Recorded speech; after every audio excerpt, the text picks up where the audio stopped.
គឺយើងមកនិយាយពីការប្រើប្រាស់ជាមួយនឹង DHCP server នៅលើ CentOS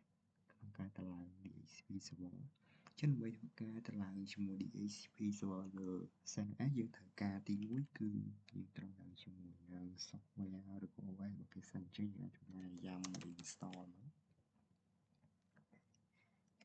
យើងត្រូវការ install ទៅលើ DHCP សិនអញ្ចឹងយើងអាច install ជាមួយឈ្មោះក៏បានដែរគឺយើងអាច install DHCP server បានជាងយើង install DHCP ហើយក៏ server ទៅយើងមាន client ឬក៏ server ហើយឬក៏យើងអាចធ្វើការ show មួយសិនតែយើងបាន install ហើយនៅសារខ្ញុំបាន install ហើយអីចឹងខ្ញុំអត់ត្រូវការ install ជាមួយនឹង DHCP server នេះទេតែយើងអាចធ្វើការ install ទៅលើ DHCP ក៏បានដែរជាពិសេសតែខ្ញុំក៏បាន install រួចហើយម៉ាស៊ីនរបស់ខ្ញុំនេះគឺខ្ញុំបាន set IP ឲ្យវាមិនមែនជា client ទេអញ្ចឹងយើងអាច install អ៊ីនធឺណិតទេអញ្ចឹងដោយសារខ្ញុំបាន install រួចហើយអញ្ចឹងគឺយើងត្រូវការ install ម្ដងទៀតទេអញ្ចឹងសម្រាប់ DHCP ដែលយើងត្រូវការ install ចូលក្នុងម៉ាស៊ីនរបស់យើងគឺមានប៉ុណ្ណេះ client នេះយើងអត់ចាំបាច់ install ទេប៉ុន្តែសម្រាប់ common .NET ហើយ relay ឬក៏ server នេះយើងត្រូវការប្រើដោយសារតែ DHCP server គឺប្រើដើម្បីធ្វើទៅលើ DHCP ផ្ដល់ IP address ហើយជាមួយនឹង DHCP relay យើងត្រូវការ install មកជាងត្រូវការ install ទាំងអស់នឹងចូលមកយ៉ាំ install មកជាងសារខ្ញុំបាន install រួចហើយអញ្ចឹងបន្តមកទៀតគឺយើងអាច start ឬក៏ enable DHCP របស់យើងសិនប៉ុន្តែមុននឹង start ក៏ enable យើងត្រូវការ save script សម្រាប់ DHCP មានថា script របស់យើងអញ្ចឹង script របស់ DHCP នៅណារាល់ DHCP server យើងតម្លៃក្នុងម៉ាស៊ីនOS គឺ script របស់គេគឺត្រូវ save នៅក្នុង etc អញ្ចឹងយើងអាចចូលទៅកាន់ etc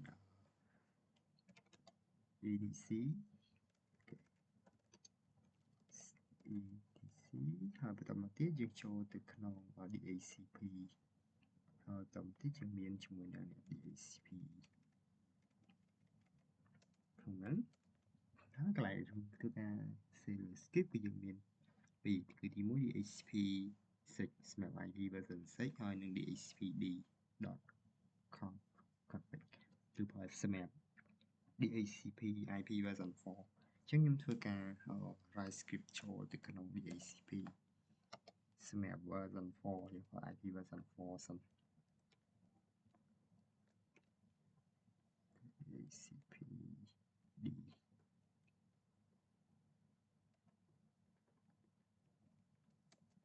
ចឹងសម្រាប់ script ដែលយើងត្រូវការសរសេរគឺទី1គឺយើងអាចសរសេរទៅលើ lifetime នេះគឺជារយៈពេលដែល IP របស់យើងហ្នឹងគឺអាចផ្ដល់ទៅឲ្យម៉ាស៊ីនរបស់យើងឬក៏ client ថាយើងចង់ឲ្យប្រើរយៈពេលប្រមាណយើងអាចប្រើជាវិនាទីអាចពី600វិនាទីជា default ហើយនឹង maximum នេះគឺ12,200តែយើងអាចរៀបចំជាមួយនឹង default list time ឲ្យគេប៉ុណ្្នឹងមកជាសម្រាប់ list time ខ្ញុំយកប៉ុណ្្នឹងចោលហើយស្រាប់តែត្រូវការកែឬទេហើយបន្តមកទៀតយើងអាចរៀប subnet មានថាយើងចង់បោះជាមួយនឹង network មួយណាចេញទៅហើយ rank គឺចាប់ពី rank ប្រមាណទៅពី100ទៅ200ទៅឬក៏យើងអាចកំណត់ rank ផ្សេងចាប់ពី190ជាងទៅរហូតដល់200 220ចុះចឹងខ្ញុំកំណត់តែប៉ុណ្ណឹងហើយបន្តមកទៀតនេះគឺជា default gateway ដែលបោះទៅឲ្យម៉ាស៊ីនរបស់យើងហើយនឹងមាន DNS server ឬក៏ DNS ហ្នឹងត្រូវបោះឲ្យប្រមាណជាងសម្រាប់ប៉ុណ្នេះគឺយើងប្រើសម្រាប់បោះ IP address ឲ្យទៅកាន់ client របស់យើងជាងពេលយើង save ប៉ុណ្ណឹងរួចហើយយើងអាចធ្វើការ save បាន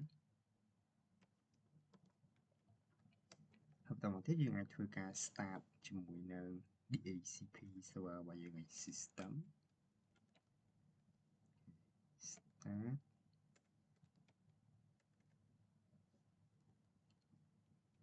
DHCPD របស់យើងជា DHCP server របស់យើង DHCPD ចឹងនេះ switch វាគឺបាន start ហើយបន្តទៀតយើងអាច enable ជាមួយនឹង DHCP ទៀតការ enable ទៅលើ DHCP D របស់យើងសម្រាប់ DHCP version 4ជាបន្ទាប់ពីយើង start ហើយ enable រួចហើយគឺយើងអាចចូលមើល log វាបានថាមានការ request មកអត់ចឹងយើងអាចនិយាយថាថា .f ហើយយើងមាន var log មក log message ចឹងយើងមើលទៅ DHCP version 4វាគឺបាន start រួចហើយ start service ចឹងចាប់ផ្ដើមការហើយ start នៅលើ network របស់យើងគឺ 1.0 សិនយើងចង់ដូរវិញយើងអាចទៅកែ script ហ្នឹងចង់ប្រើជា 10.20 ឬ30អាចដូរបានចឹងបន្តមកទៀតយើងដល់ពេលដែលត្រូវឲ្យ client ចឹងយើងទៅមើលខាង client side មកនេះគឺខ្ញុំចូលទៅក្នុងម៉ាស៊ីន Windows របស់យើងឲ្យធ្វើការ request ទៅលើ IP address ចេញពី server របស់យើងនឹងដោយសារមិញគឺខ្ញុំ set វាគឺជា static IP ទេចឹងឲ្យយើង request ជា DHCP មកចឹង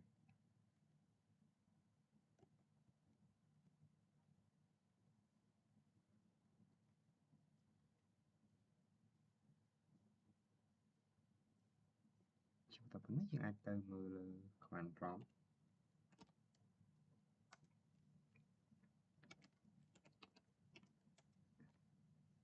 ជាង IP ដែលបានបោះមកពី server របស់យើងគឺបាន190នេះស្មើយើង start ចាប់ពី190ដល់220អញ្ចឹង IP គឺបានបោះមកហើយប៉ុន្តែសម្រាប់ IP ទាំងអស់ហ្នឹងគឺឧទាហរណ៍ថាយើងអាចចង់កំណត់ថាម៉ាស៊ីនមួយហ្នឹងត្រូវមាន IP ជាក់លាក់ណាមួយដោយសារតែគេយើងបានកំណត់ lifetime មិញថាមានរយៈពេលកំណត់មែនអត់IP address ផ្ដល់ទៅឲ្យម៉ាស៊ីនទាំងអស់គឺគេមានរយៈពេលកំណត់របស់គេថាមានរយៈពេលកំណត់ចំនួនប្រមាណហ្នឹងទៅនេះគឺវាផ្ដល់ឲ្យរយៈពេលកំណត់របស់គេគឺយូរដែរអញ្ចឹងឧទាហរណ៍ថាបើសិនជាផុតរយៈពេលកំណត់ហ្នឹងយើងកំណត់កន្លែង lifetime មិញហ្នឹងអញ្ចឹងពេលដែលផុតទៅមានថា IP 190ហ្នឹងអូខេអមែនទេ Wi-Fi គឺមួយនេះគឺយើងកំណត់រយៈពេល1ថ្ងៃ720មិញហ្នឹងគឺយើងកំណត់ស្រាប់រយៈពេល1ថ្ងៃ720 7200ជាងគឺយើងកំណត់ស្រាប់រយៈពេល1ថ្ងៃអញ្ចឹងពេលដែលផុតរយៈពេល1ថ្ងៃហ្នឹង IP 190នេះនឹងត្រូវបានកុំព្យូទ័រផ្សេងយកទៅប្រើឬក៏អត់ប្រើលើកុំព្យូទ័ររបស់យើងទេអញ្ចឹងបើសិនយើងចង់កំណត់ថាសម្រាប់កុំព្យូទ័រមួយគ្រឿងហ្នឹងគឺដាច់ខាតត្រូវតែបាន IP មួយហ្នឹងថាចង់ឲ្យកំណត់ថា IP ណា10ជាងទៅឬក៏100ដែរអញ្ចឹងយើងត្រូវការកំណត់ specific អញ្ចឹងយើងអាចយក MAC address របស់យើងទៅធ្វើការ note ទុកនៅក្នុង server របស់យើងថាឲ្យតែម៉ាស៊ីនមួយហ្នឹង request ទៅគឺត្រូវ reserve IP មួយហ្នឹងថា IP 100ហ្នឹងទុកសម្រាប់ម៉ាស៊ីនមួយហ្នឹងតែម្ដងអញ្ចឹងយើងអាចទៅធ្វើការ set មក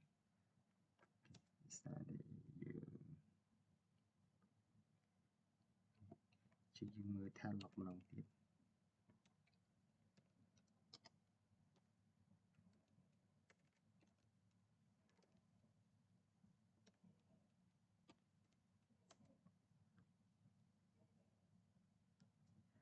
អញ្ចឹងយើងចូលទៅ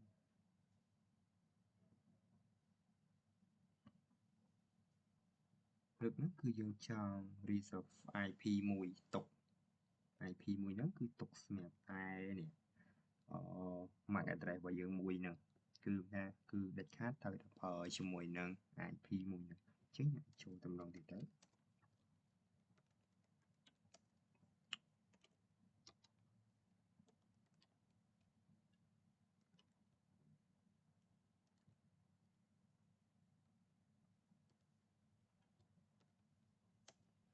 ចឹងពេលដែលខ្ញុំចង់ reserve IP ណាមួយទុកគឺខ្ញុំអាច reserve វានៅក្នុងនេះវាអាចមានជាមួយនឹង script មួយទៀតចូលមកធ្វើការ reserve ជាមួយនឹង IP មួយទុកចឹងខ្ញុំបើក snap host មួយហើយខ្ញុំ note ថាជា my device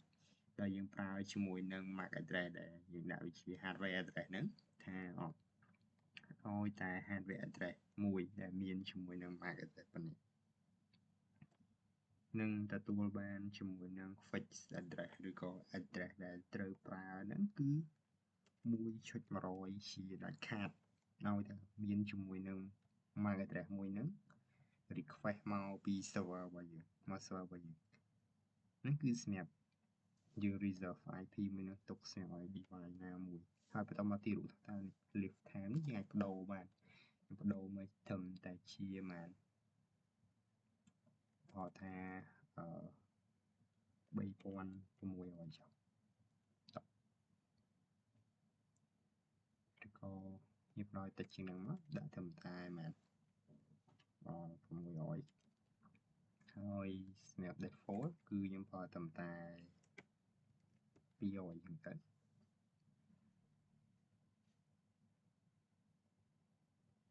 ចឹងយើងកែរយៈពេលមកគឺ default របស់យើងគឺឲ្យនៅត្រឹម200 second យ៉ាងទៅហើយសល់តិចទេហើយ make live គឺថាខ្ពស់បំផុតគឺត្រឹម600 second យ៉ាងទៅខ្ញុំសាកបងប៉ុណ្ណឹងហើយយើងបន្តទៀតយើង save មកហើយបន្តមកទៀតយើងត្រូវការ restart switch របស់យើង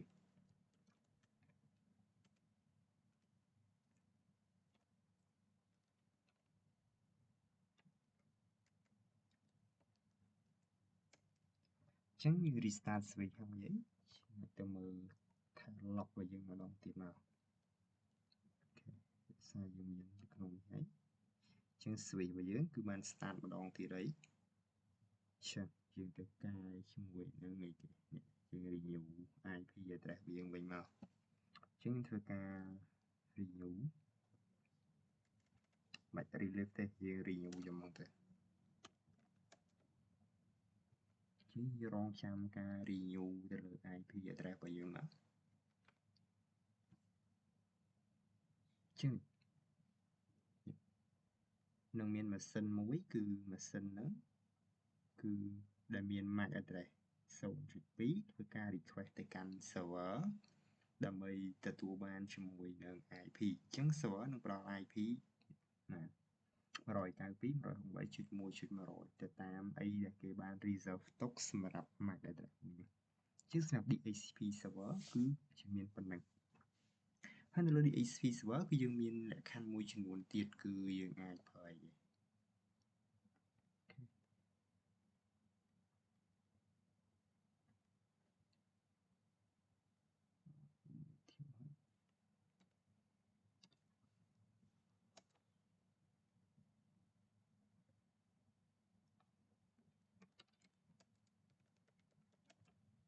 ចឹងនៅក្នុង DHCP server គឺយើងមានជាមួយនឹង share network ទៀតន័យថា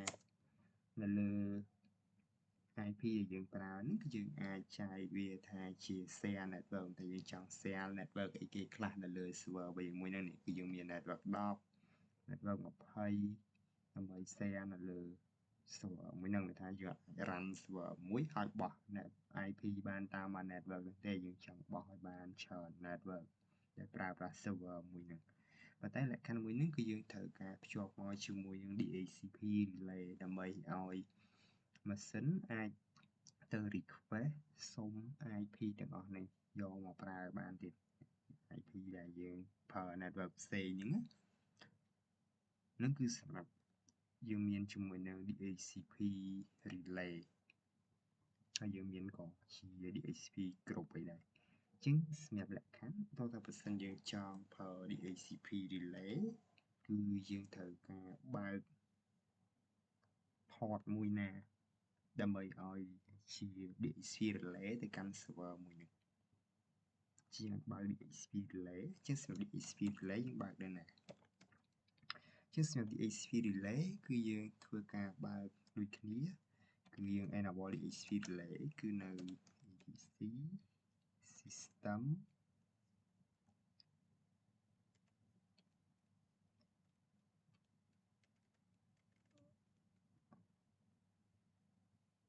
ចឹងគឺយើងបើកវានៅក្នុង SY config ហើយ DHCP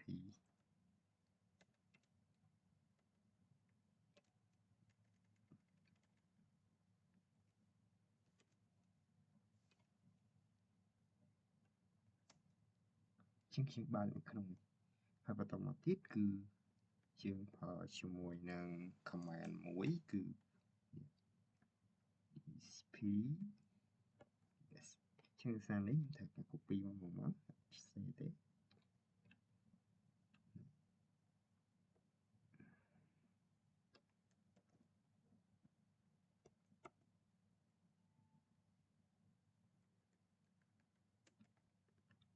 ចឹងយើងមកតើ DEC relay វា relay នៅក្នុង interface មួយណាចឹងសម្រាប់ interface របស់ខ្ញុំគឺនៅក្នុង ENS 33ហើយបន្តមកទៀត server address របស់ខ្ញុំគឺមាន address ប៉ុន្មានខ្ញុំអាចដាក់មកគឺ 192.168.10.1 ចឹងទៅចឹងបន្តមកតែប៉ុណ្្នឹងយើងអាចធ្វើការ exit ហើយយើងធ្វើការstart file start អូខេបើសិនជាវា file អញ្ចឹងយើងអាចទៅ check មើលបានគឺសម្រាប់អូខេ system យើងប្រើ system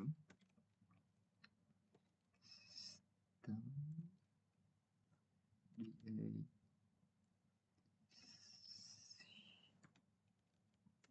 យើង restart ទៅលើ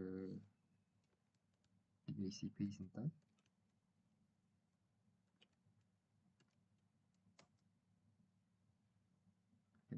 វា file DHCP ស្វិញណាជាយើងអាចទៅ check មើល status សិន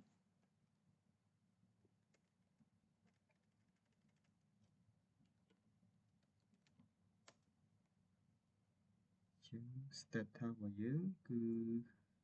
ខុសទៅលើ code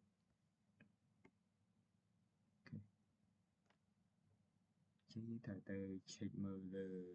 command យើងប្រើមិញហ្នឹងគឺអាចខុសលើ command ចុងក្រោយជាមិញ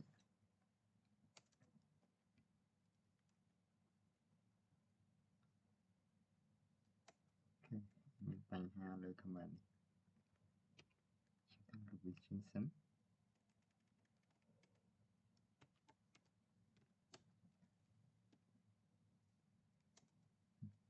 ខ្ញុំថាគឺវា error លើ command មិញហ្នឹងខុស command ជាងទៅ check មើលកែ command ម្ដងទៀតអញ្ចឹងស្មៀកលក្ខខណ្ឌ DHCP គឺយើងធ្វើប៉ុណ្្នឹងសិនសម្រាប់ CentOS គឺ DHCP server គឺយើងមានតែប៉ុណ្្នឹងទេជាងវីដេអូគឺសូមបញ្ចប់ប៉ុណ្្នឹង